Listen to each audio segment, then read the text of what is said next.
A simple detour through the West Virginia mountains turns deadly when a group of strangers takes a shortcut through the forest. They end up hunted by something far worse than being lost.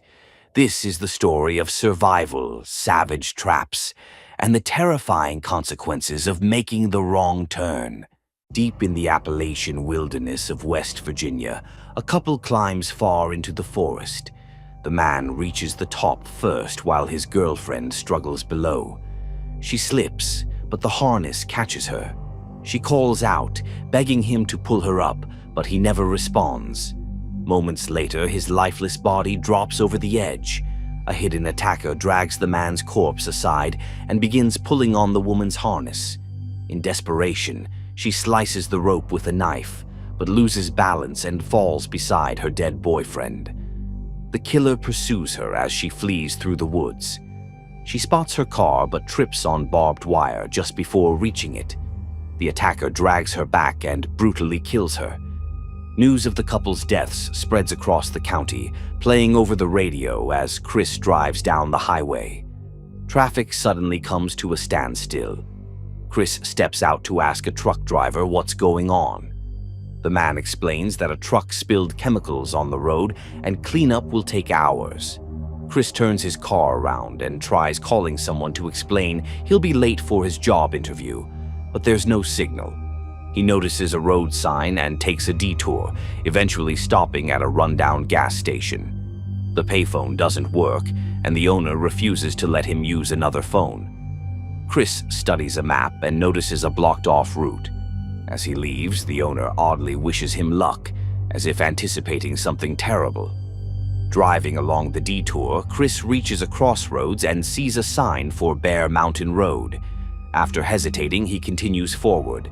His stereo malfunctions and ejects a CD, distracting him.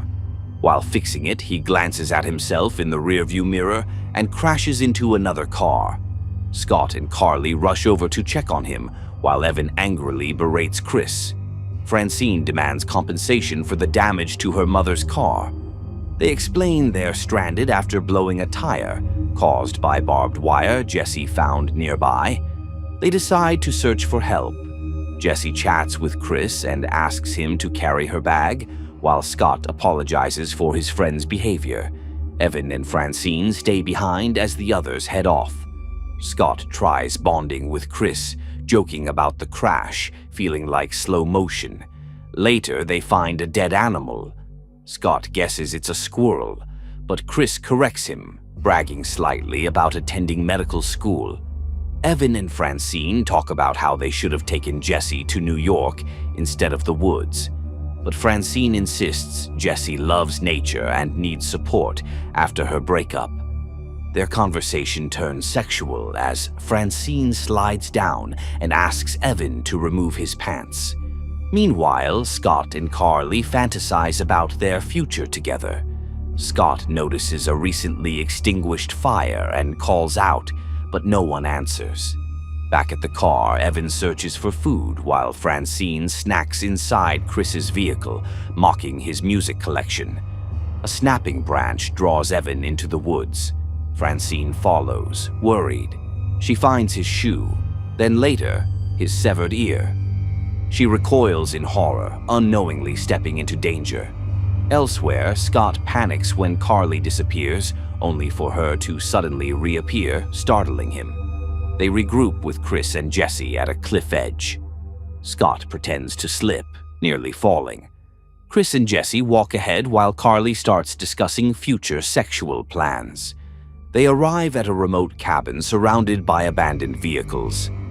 No one answers the door, so they enter. Inside, the place is filthy. Scott urges them to leave, suspecting a cult, but Carly dismisses him. Jesse finds a strange collection of sunglasses.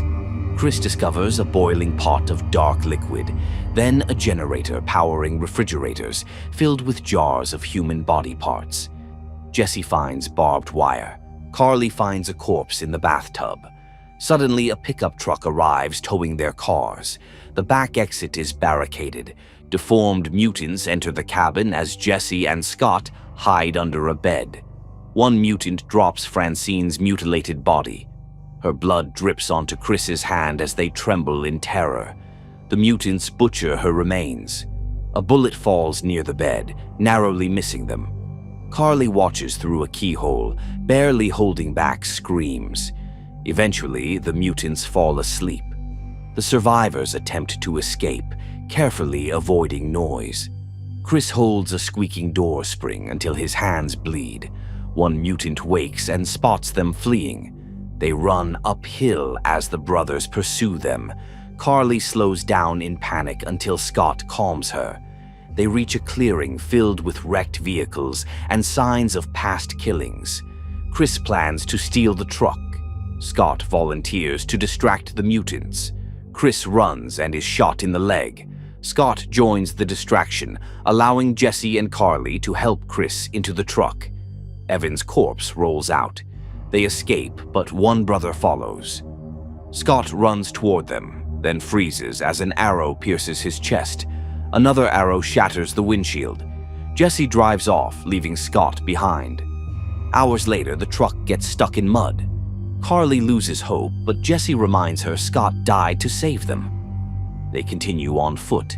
Chris narrowly avoids a bear trap, causing Carly to laugh hysterically. They find a watchtower and climb it at sunset. Jesse treats Chris's wound. Carly radios for help. A torch signals the mutants' approach. The radio blares, alerting them. A ranger responds, but can't locate them. Mutants climb the tower as it catches fire. Chris jumps, followed by Jesse and Carly. One mutant kills Carly with an axe. Chris knocks another off a branch. He and Jesse hide behind a waterfall and bond overnight. At dawn, they spot a road, but Jesse is captured. A ranger arrives but is killed. Chris sneaks back to the cabin. He crashes the truck into the house, sets it ablaze, and fights the mutants.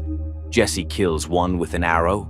Chris strangles another with a chain. Jesse finishes him with an axe. Chris shoots the fuel tank, blowing up the cabin. Later, the gas station owner sees the truck return. Chris steps out alive, grabs a map, and leaves with Jesse for his interview. The inbred cannibal killers are gone. Their reign ends. Chris and Jesse survive, bonded by trauma, forever changed by what they endured deep in the West Virginia woods. And that's Wrong Turn, a brutal reminder that some roads should never be taken. If you enjoyed this horror recap, hit like, subscribe for more, and let me know which movie I should cover next. Until then, stay on the road and don't take the wrong turn. Thanks for watching. Subscribe for more.